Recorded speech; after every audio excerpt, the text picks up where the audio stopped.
We are Mike and Maria Elmer. We believe in freedom from debt, and we believe that financial independence is not only possible but attainable, and we'll show you how. Thanks for being here with us today. We just want to discuss today this topic that goes along with this article that we have. The article is called Essential Strategies for Building Residual Income. And so the topic is like how do we build residual income?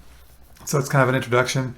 This particular article is an introduction to this topic, and kind of briefly hits on some different points, which are then expounded on in other articles in more details. So, but the main thing I want to talk about today is just that building residual income kind of takes or requires a kind of a shift in thinking. Right? We grow up and we attend school, public school, right, or homeschool, whatever. Either way, and you're kind of taught to follow rules, get in line, stay in line, follow through here, and we're taught to work for somebody else, right? To do what they want us to do, based on what they have in mind for their company or their system, right?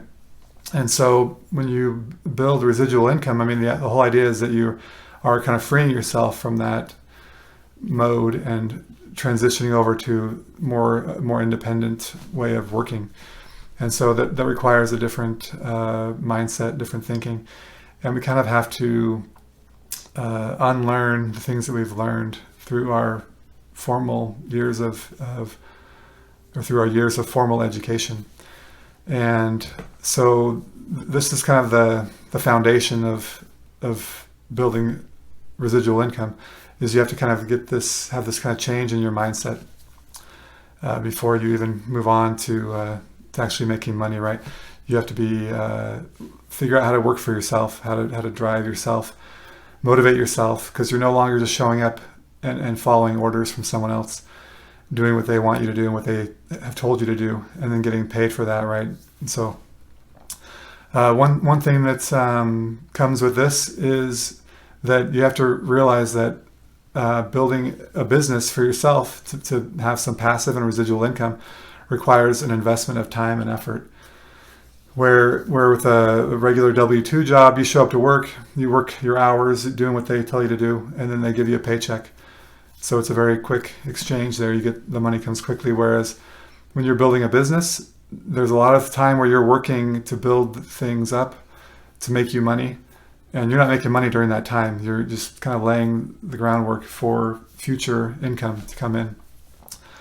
But at the same time, you're very limited on what you can do in a 9-to-5 job in terms of how much money you can make. Whereas if you build your own business, then the income possibilities are huge. And even within having your own business, there's a lot of variation, right?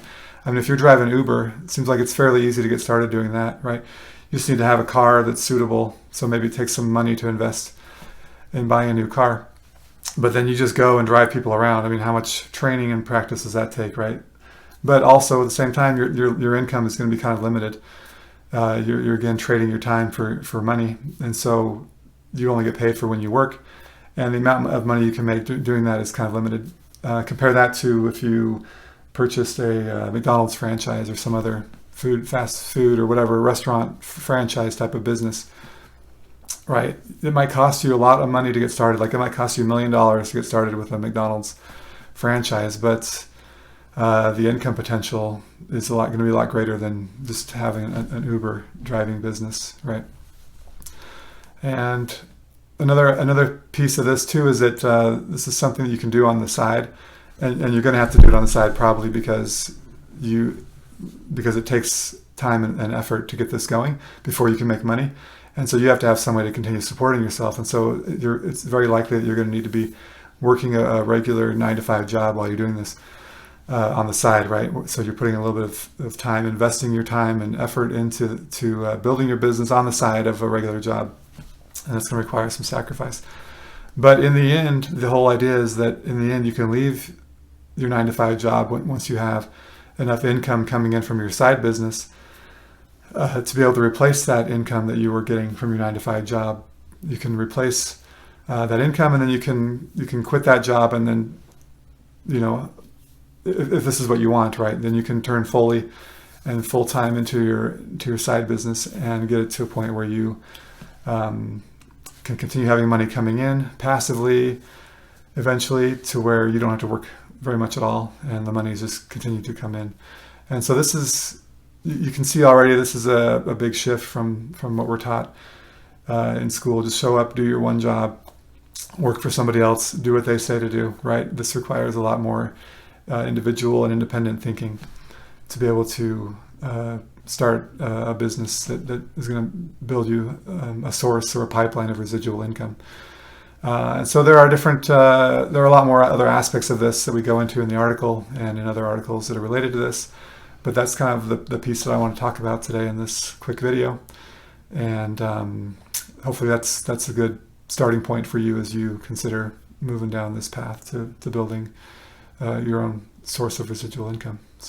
Yeah, so if you're ready to look outside the box, ready to do some creative thinking and a little bit of extra work, there are so many ways to create some residual income, and we've built a whole website around lots of ideas and lots of opportunities that are available and paths that you can take. So this video may have opened up a whole box of questions that you didn't know you had, but there are resources. So I know I like thinking outside the box. I like individualism, thinking for myself and not being told what to do. It's a gift and a curse. And if you have something similar to that, or even if you just like freedom and exploring your creativity, then paths and avenues of residual income may be something that you're interested in exploring. So, yeah. Yeah, absolutely. Great points. Mm-hmm. So we would invite you to read the article. Start with this article, Essential Strategies for Building Residual Income. Start here. It'll kind of give you a introduction and lay the groundwork for getting more information from there that can help you to build your own pipeline income. So there we go. Thanks for watching. Have a great day.